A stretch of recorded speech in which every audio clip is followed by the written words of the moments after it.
Hello, welcome to Beach View, our podcast where we talk about all sorts of things and stuff.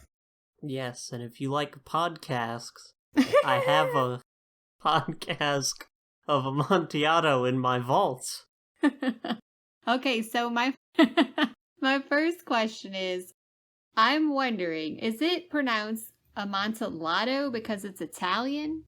I thought it was I looked up the drink in question, Okay. and it says on Wikipedia that it's a Spanish drink, so it would be Amontillado. But he talks about him being a connoisseur of Italian wine. Yeah, I don't know, maybe... I don't know. Anyway, I was curious about that as I was reading it. Yeah, because the Spanish pronunciation would be the Y. Amontillado, and the Italian would be Amontillado. So either way, we read the Edgar Allan Poe short story, The Cask of Amontillado / Amontillado. Yes, it's 1846 short story. Yeah, and I just want to say, for the record, I'm sure I've said this already, but I really enjoy Edgar Allan Poe, so we decided to take a read at this. It's been quite a while since I've read any Poe, and I'm glad I got back to it. Yeah. This notably is also a meme a few years back. Actually, earlier today I saw No. Cask of Amontillado post, so... I don't think I've ever seen a meme with this on it. Like, what was the post today? Oh, it was just someone doing it, but with, funny pronunciations. It wasn't... But no, yeah, just I have this thing in my basement, if you'd come see. It was a common post sort of structure. And also there was quite a few For the Love of God Montresors. Yes. Montresor, how do you pronounce his name? I don't know. I don't think Montresor, but I don't know. Yeah. Well, I haven't seen any of those, so I feel like I need to run in the same web streams as you. Yeah. So we decided to give it a go, and was this your first time reading it? Yes, this story, yeah. Okay. I've read Poe before, but this is my first time with this story. I read this story in high school. I distinctly remember it. But I mean, that was years ago. And obviously, the gist of it, but there were some details that I obviously didn't remember. And one of them is I thought the story was longer than it actually is. Yeah. But it was a nice little length. I liked it. It was a good short story.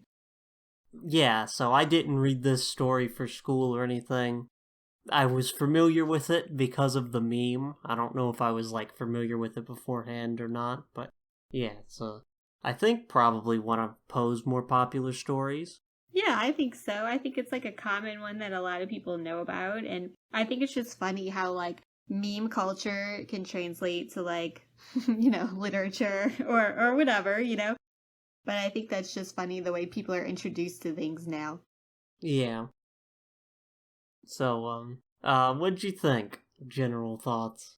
So I always like this story. I always like Poe though because he's so, it's such dark stories, and it's just interesting to me. I also enjoyed in this story in particular. So again, you said it was written in 1846, right? Yes. So I think it's interesting that the same kind of stuff, even though the language or certain things are obviously different, you could see this happening now. I love how they have the carnival going on, and so I don't know, it just seems I love looking at stuff from the 1800s that could also happen now.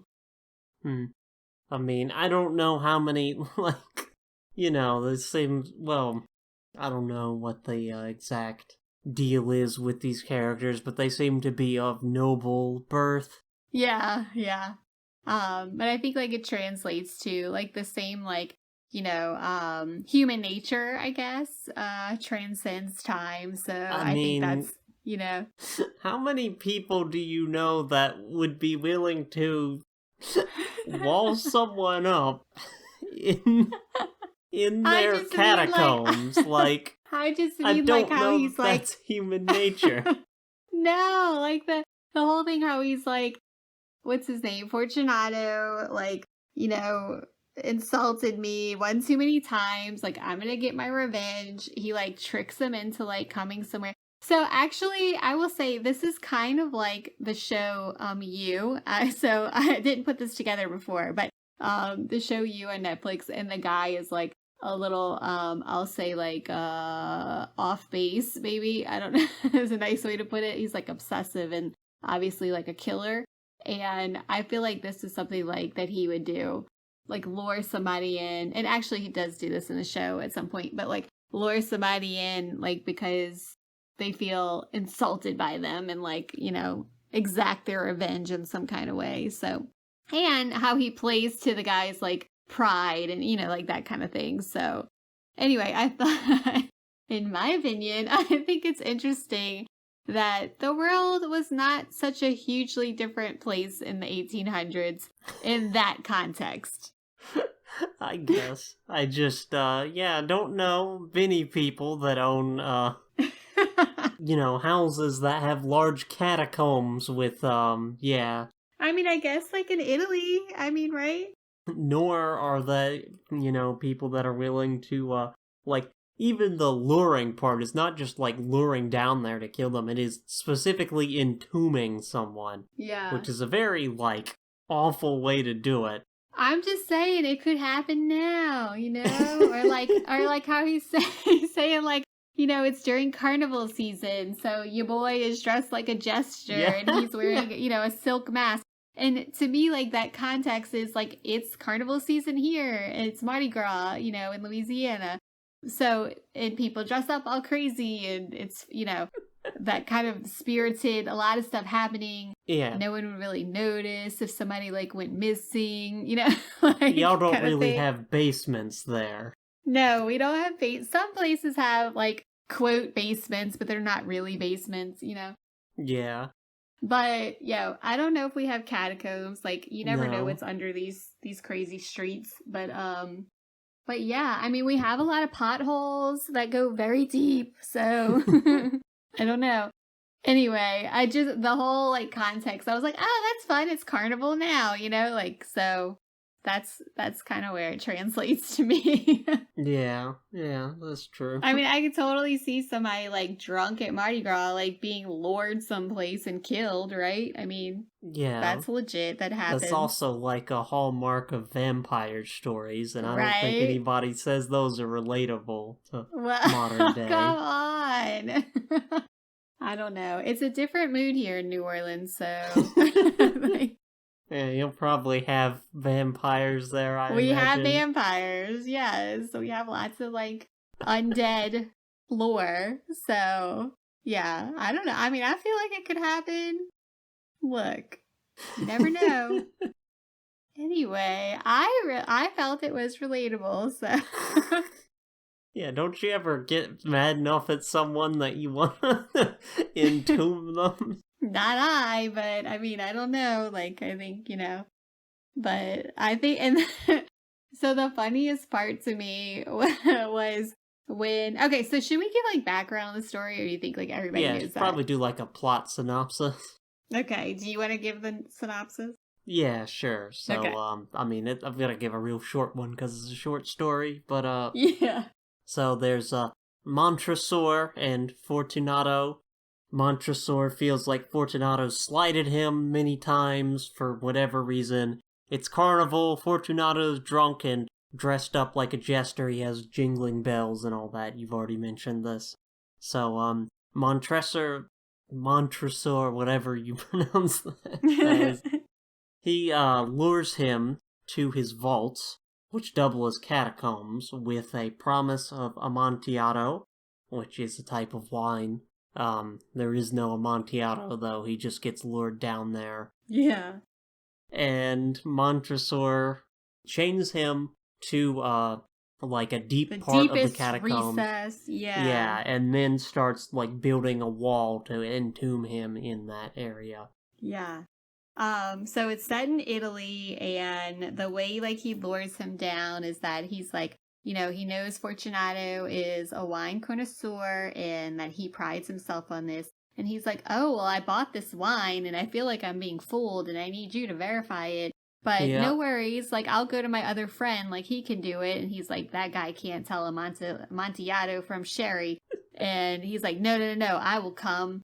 And so he gives him, like, an out, like, several times. Yes. No, I'll let this other guy taste it. And he's like, oh, no, I'm going to verify this. And anyway, so he kind of plays up to his pride, which he knew he could not resist a chance to show off his knowledge. So, but to me, the funny part is when, at some point they stop because, Fortunato has a cough and he keeps, Montresor keeps telling him like, oh, we can stop, we can go back.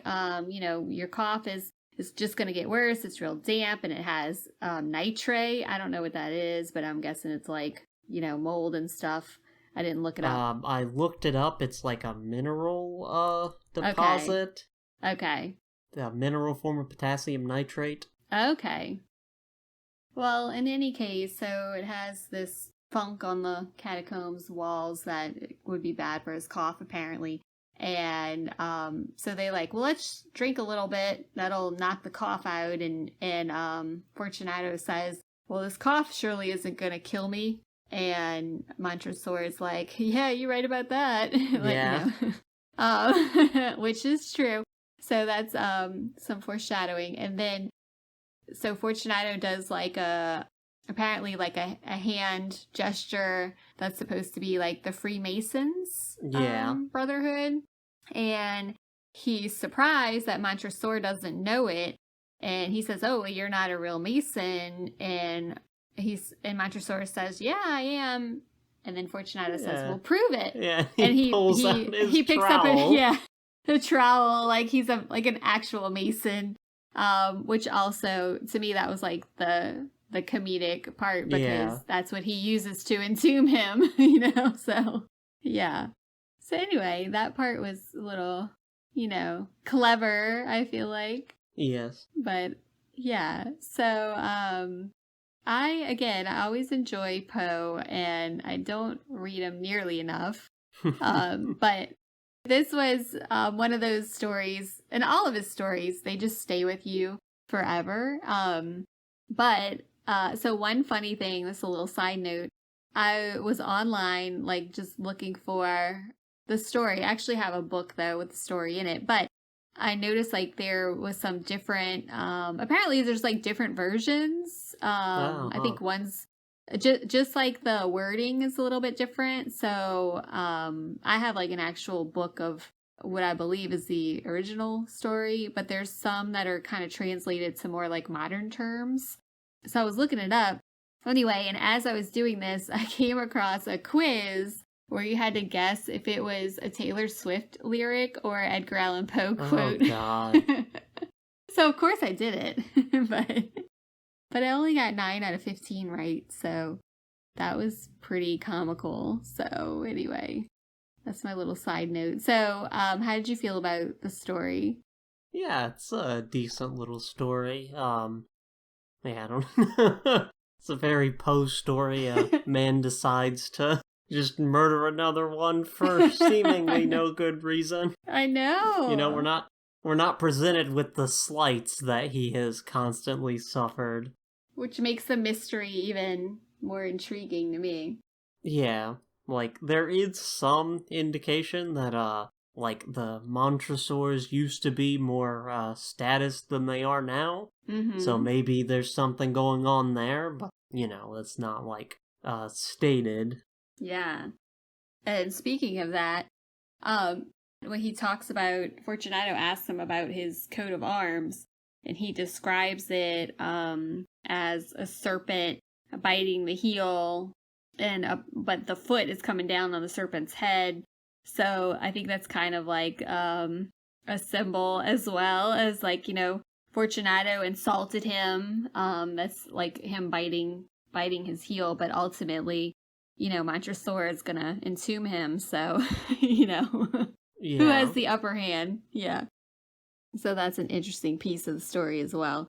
That's why I love Poe. Like, have all this, like, it's just very clever in one short story, or like his poems and stuff. To me, it's like very clever little things like weave throughout or woven throughout the story. Yeah, I agree. Yeah, it's an interesting little story. Very memorable, I guess, given the, like, people still talk about it to this day. Yeah. I mean, yeah, we're in 2023 and this was in 1846. Do you think people of his time were like, what is wrong with this guy? No. You think they liked it? They enjoyed it? So that's what happens in stories, Yeah. I mean, like Edgar Allan Poe. Like, do you think, like, people thought he was just a nutball?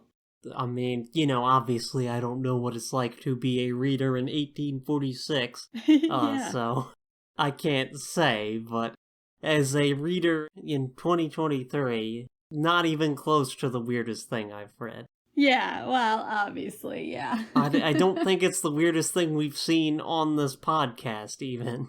Definitely not. We definitely read or seen some much weirder things. Like, I'm just nobody thinking, like, goes for his into any time. caves or any holes that are shaped like them. Yeah, exactly. Yeah. That's so funny because I was reading this thing about a narrow gorge earlier that you have to walk through. It was some like travel article I was reading. Like you walk through to see this like cave, and I was like, hell no! And then I immediately thought of that story. What's it called? I always forget. Enigma of Amagara Fault. Yeah. That feels like a very, like, Poe could have written something like that, Oh, for sure. Yeah, I definitely think so.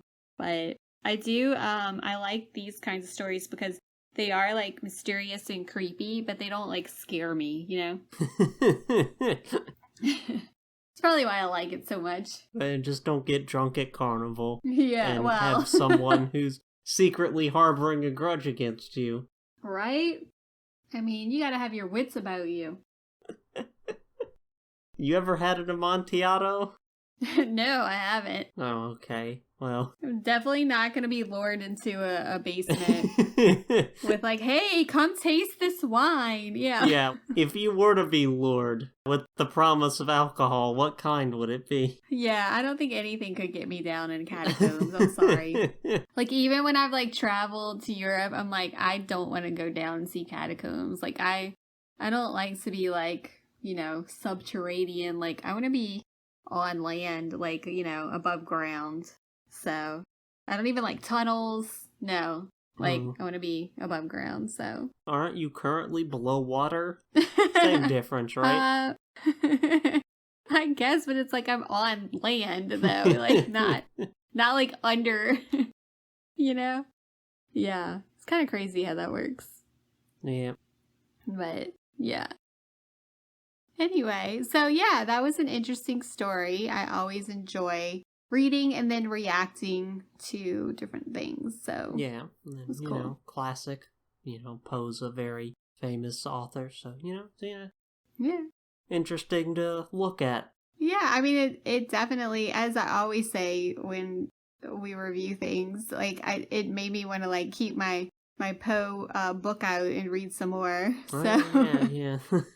It's like, oh yeah, I forgot I had this. So yeah. Anyway, so there you go. Yeah, well, the next topic? Yeah. So I thought we'd talk about something that I love and love to talk about. Desserts. Yes, which quick question, sort of a segue. Is there any dessert that could lure you into a catacombs? Oh, possibly. Possibly. I know I've talked about this on podcasts before, but like my absolute favorite dessert of all time that I had in France was this like chocolate orb thing with like lots of different flavors. I would definitely probably follow someone. I'd probably even get in a sketchy van like just to get this dessert again. So all right. Let me make note of that real fast. What about you? I know you're not like super foodie or anything, so like is there anything that would lure you? I don't know about luring me. I don't know that I like desserts enough to follow a sketchy character Yeah. into a catacombs, but Yeah, I feel like my heckles would be up. Like, I don't know that I would actually follow someone anywhere, but well, you know, though again, part of the story is that they are friends they and are they're not friends. aware. Well, one of them is on better terms than the other one is, but yeah, they're Yeah. kind of leveraging that relationship. Yeah. So, yeah, would you follow a friend into a catacomb with the promise of something that you enjoy? Maybe. Yeah, the problem is I don't think any desserts are quite good enough for that. Do you like any desserts? Yeah, just the thing about desserts is they're mostly interchangeable for me. I don't have any that I would say is my favorite. Yeah. I used to like a lot of chocolate things, but ever since that whole dark chocolate finding, I haven't been eating it. So Yeah.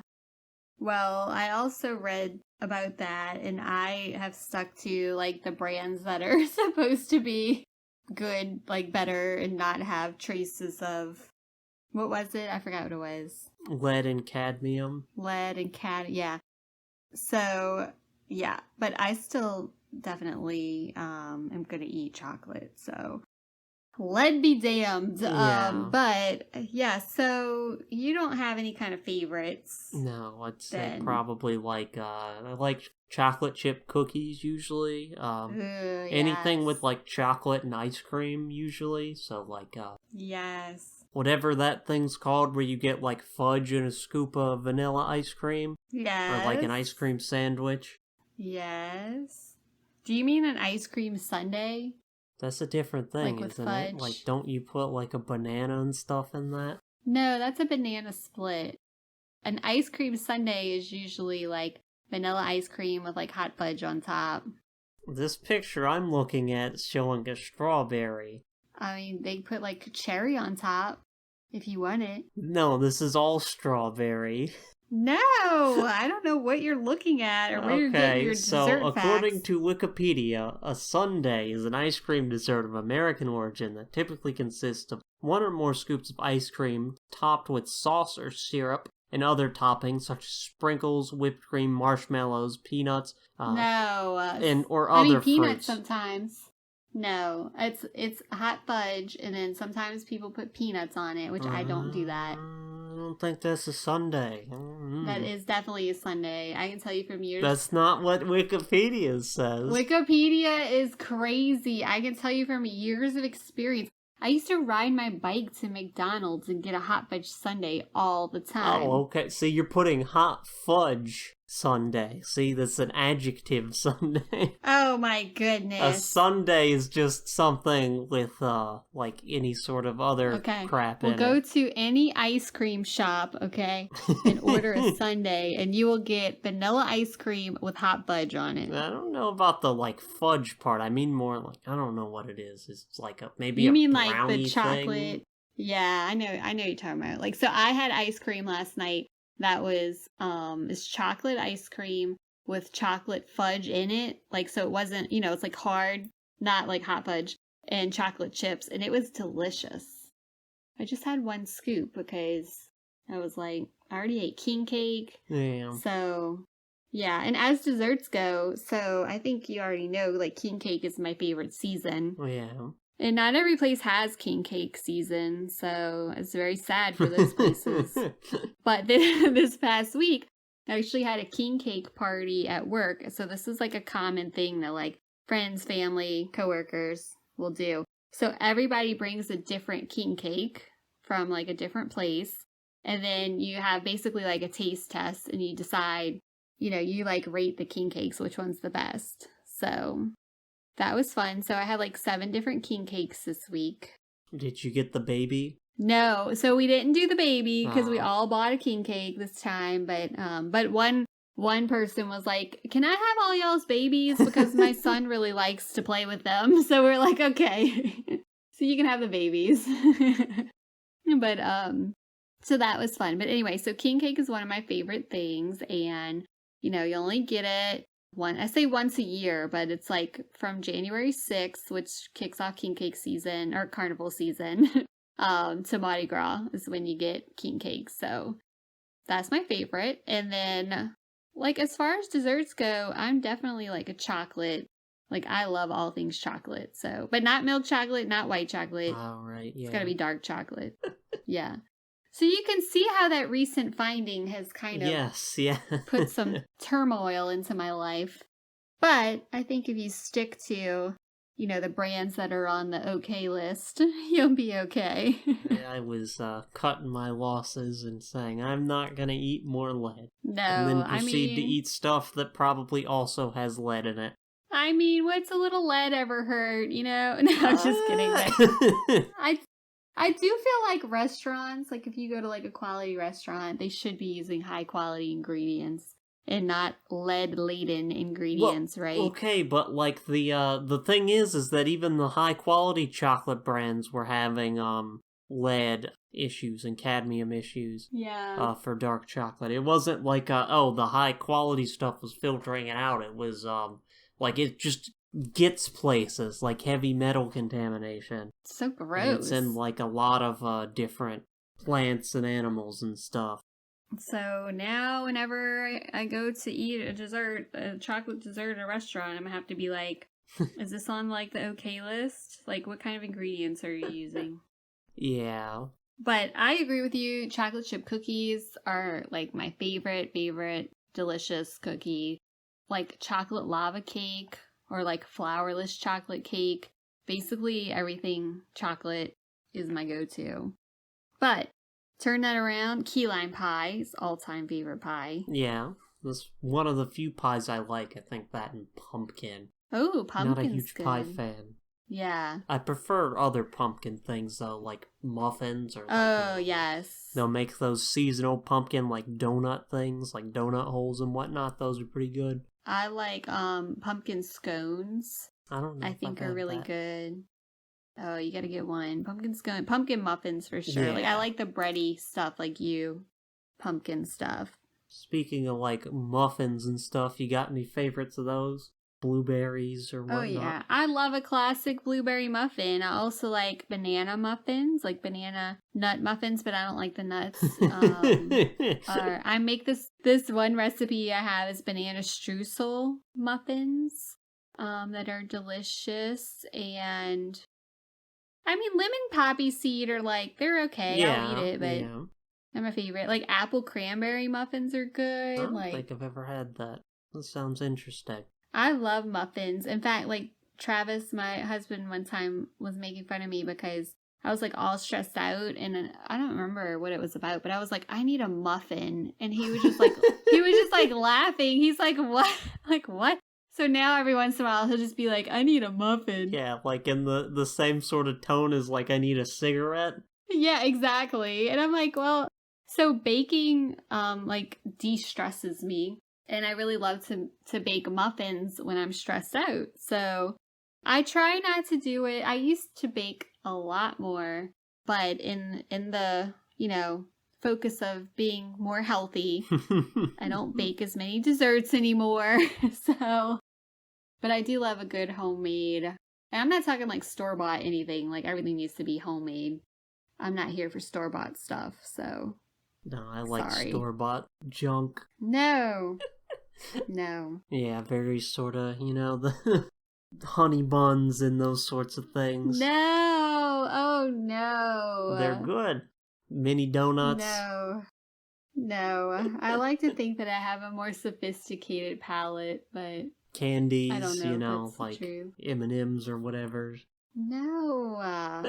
Oh my goodness. Read about Skittles. I think you brought this up on podcast before. I did. It's still in my head. Yeah. Stay away from Skittles. Sorry, Skittles. I haven't had them in a while, so I forget if those have gelatin in them or not. Ooh, I'm not sure. You never tell with candies, because some stuff you think wouldn't and does have it, and some stuff you think would and doesn't. That is also, like, you don't really fathom, like, what is in stuff until you or somebody who has an allergy. to certain things, and Yeah. you really start looking and you're like, what? That's in there? Like, I had no idea. But you're right, like gelatin, like soy, like all that stuff is in like everything. Yep. Well, gelatin's a bit more manageable. Yeah. Except for some reason it's in yogurt. Yeah, like why? I don't get that one. Actually, speaking of yogurt, does that count as a dessert? I mean, it could be a breakfast, but I guess frozen yogurt would be dessert, yeah. right? Frozen yogurt's pretty decent. Yeah. I mean, I don't mind it. So I don't know if I've talked about this before or not, but Counterculture, this little eatery, has frozen yogurt, and it's called a Humphrey Yogurt, like Humphrey Bogart. Yeah, no, I got it. Yeah, okay, just checking. I mean, know the reference. But it's vanilla, like our plain frozen yogurt with like frozen grapes, bananas, and strawberry pieces with granola and honey, and it is so good. Like every once in a while, I'll go get one of those. You're describing that, and I'm like, I'm not sure if I'd like that or not. It's like a healthier option for a dessert. Yeah, I guess, yeah. I guess fruit, does that count? Yeah, fruit. If you're talking about healthier options? Yeah, fruit for sure. Favorite fruit? Bananas. Oh, okay. I gotta go with an apple. I forget what kind, though. You forget what kind. Yeah, there's a crisp red that I like, but yeah. I don't remember what it's called. Yeah, I like all kinds of different apples. Gala apples, red delicious apple. I like them all. What about the green ones? Yeah, I can eat green apples, but I don't eat them a ton. What about crab apples? Yeah, I like crab apples. There's wax apples. I've had that before. Those are good. Caramel apples? No, I don't like caramel apples. That's gonna be a no for me. Pineapples? Yeah, like a pineapple, and I really like pineapples on tacos al pastor. Yeah, so... What other fruits, though? Fruits? I thought we were talking about desserts. Okay, fruits. Well, we were saying that those can count as a healthier alternative to desserts. Yes. Okay, so watermelon for sure is one of my favorites. Raspberries, mangoes. And I don't know, like, how long is a mango good for after you cut it? I wouldn't know. Yeah, I need to really, like, look into this stuff. Oh, okay, so here's something you'll probably not have strong opinions on, but, like, different fruit flavors for, like, drinks and candies and stuff. Do you have any favorites or dislikes of those? Yeah, I mean, I like grape stuff. A lot of people don't like grape flavored stuff because it just tastes kind of fake, but I think it's good. Again, mango, watermelon. Yeah. I like blueberry flavored stuff. Yeah. I like bananas. The banana flavor, which is based on a banana that's not widely in circulation anymore, which is why it tastes so different from, like, really? Bananas. I did not know that. So, it's based on the, which one is it? Yeah, the, Gros Michel. I don't pronounce French. Also known as Big Mike. Oh. It's a type of banana that was grown widely until the 1950s, and then, we switched to, Cavendish bananas because, they were susceptible to some sort of disease. A fungus, apparently. How interesting. Yeah. Yeah, so, I'm not a huge fan of banana flavored stuff, but I'd have to say, like, as far as flavors go, mango would definitely be it. Yeah, mango's pretty good. Yeah. Like mango frozen yogurt or whatnot. Yes, mango, like anything. So, at Jazz Fest, they have this, one of the food items is always, I forget what it's called, but it's basically like a mango icy kind of thing with champagne in it. Oh, yeah. It's really good. Yeah. Man, like mango icy stuff, that's pretty good. I don't like orange flavored stuff. No, orange flavored stuff is garbage. I was gonna say mango sorbet is my favorite. Yeah. Yeah, I don't like the orange stuff. I think that's like one of the most hated flavors too. That and lemon. Yeah. for whatever reason. Yeah, that definitely is not my favorite, but a lot of people like lemon. I don't know. It's okay. I don't, dislike it, but it's not my favorite. Same. I mean, I'm always gonna go more for, strawberry, tropical fruits rather than citrus. Yeah. See, what other desserts are there? Oh, there's so many, Cakes? ugh. What kind of cakes you like? My favorite cake is, some would say, a bit pedestrian, but I love it. A yellow cake with chocolate frosting is my absolute favorite. Yellow cake, like uranium? Yes, uranium cake with lead and chocolate frosting. Yes.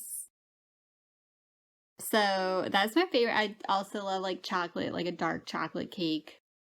I think that is delicious. I'm not a fan of wedding cake. Everybody loves wedding cake and wedding cake flavored stuff, and I do not like it. I didn't know there was a specific, kind of cake. I thought you just got, a chocolate cake or something and dressed it up. No, it's like a wedding cake. The traditional wedding cake, I think, is almondy. And I don't like that. I'm not a big fan of almond cake. Okay, yeah. Yeah. I'm not a big fan of weddings, so. I like weddings. I think they're fun. But, yeah, just definitely not the wedding cake kind of person.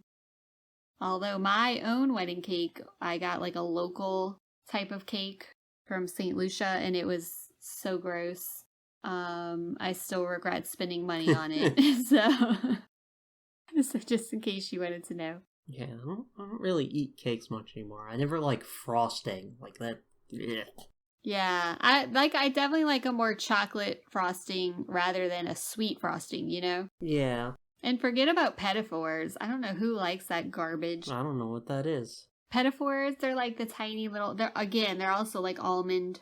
They're like tiny little cakes, and they have the gross type of frosting on them. I think it's just gross. They're really common. Is it like a fancy cupcake? Yeah, but it's more like a little square or round, tiny cake. I can't believe you've never seen these before. Oh, I've seen them. I just don't know the name for them. No, Yeah. I don't think I've ever eaten one either. It's usually bite-sized. Oh, okay, so is it anything like a macaroon? I've had one of those. No, I love macaroon, or macarons. Yeah, I don't know if I'm pronouncing French properly, as our previous forays into Italian have demonstrated. I'm not good with Romance languages. Well, no, so this is a common thing. So there are two different desserts. One is a macaroon, which is like a coconut macaroon, which is kind of like a cookie type of thing with coconut. And the other one is a macaron, which are the tiny little French cookies that are light and fluffy. And those are almondy, and I like those. So you use almond flour. It's a lighter. Right. Yeah. You know. But those are delicious. I love macarons, but I've had them before. Thought it was okay. But anyway, I have to say petit fours are gross. Yeah, and I'm not a huge fan of eclairs. Have you ever had that? I don't believe so. Anything that has if it's bready and it has a mushy custardy thing in the middle, I think is gross. Okay. So no jelly donuts? No jelly donut, nothing like that. I think it's so gross. I don't like jelly donuts either. Yeah, I don't understand people who like jelly donuts. I'm sorry.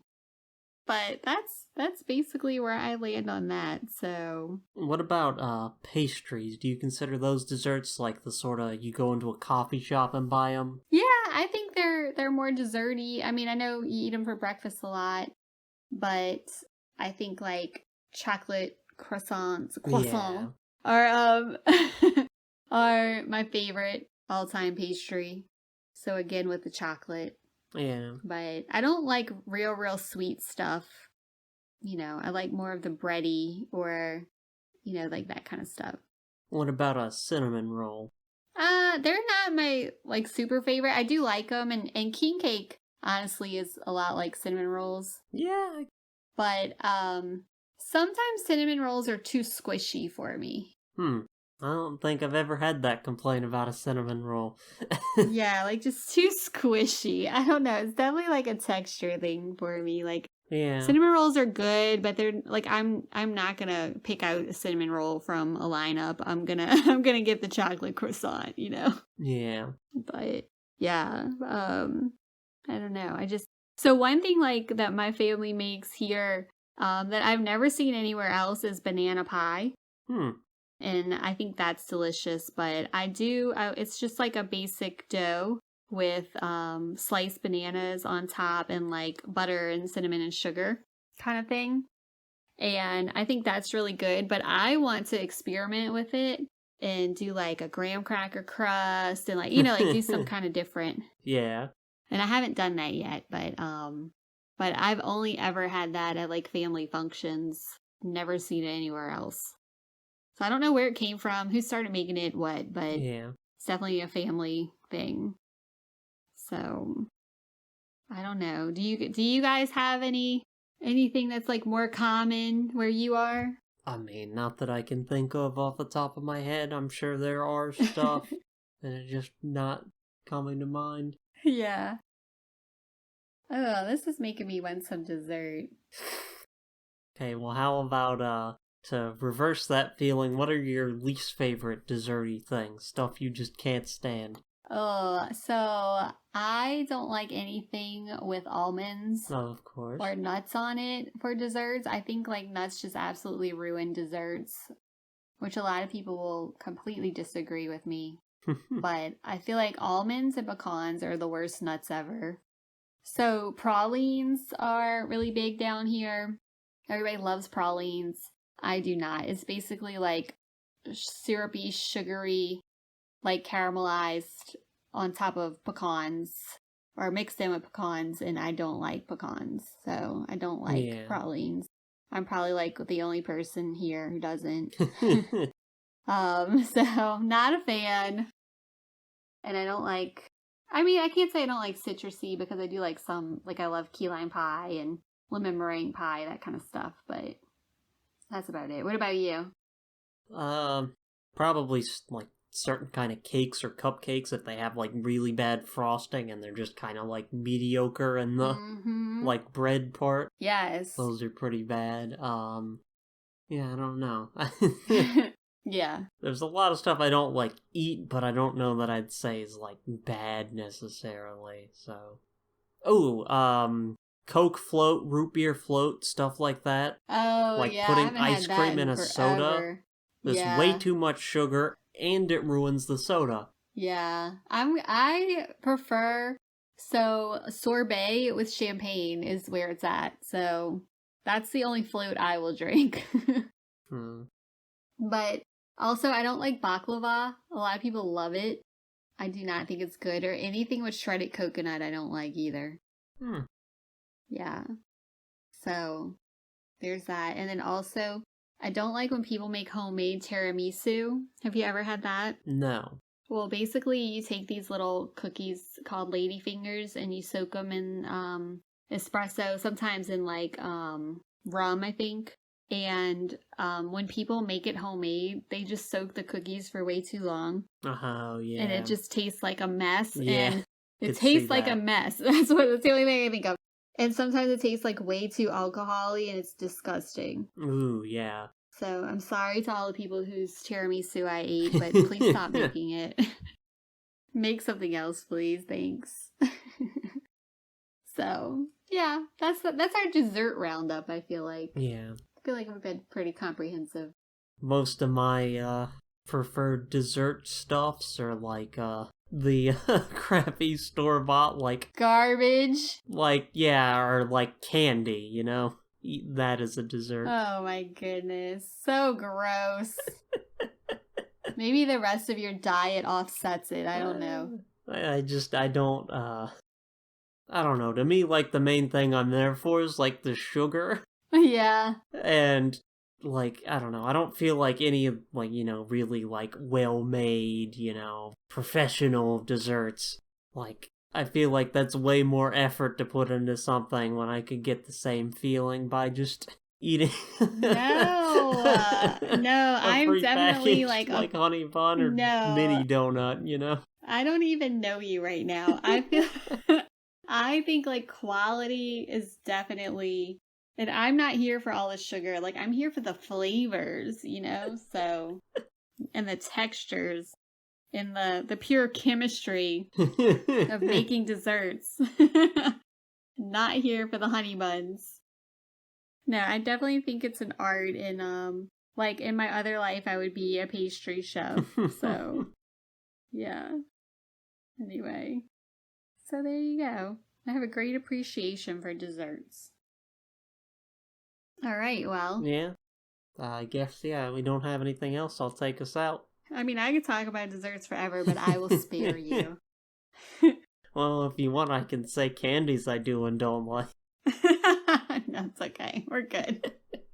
That's not dessert. Yeah, well, if you eat it, after a meal, which I am wont to do, that, I guess. It's like sometimes once you're done eating dinner, you're like, I could go for something sweet. Yeah. This dessert, that's the function of dessert. And I feel like Swedish fish accomplishes the same function. Oh, goodness. Y'all are terrible. Terrible. I disagree wholeheartedly. Yeah, anyways. That's been our podcast, Beach View. I hope you enjoyed listening and tune in next time. Bye. Bye.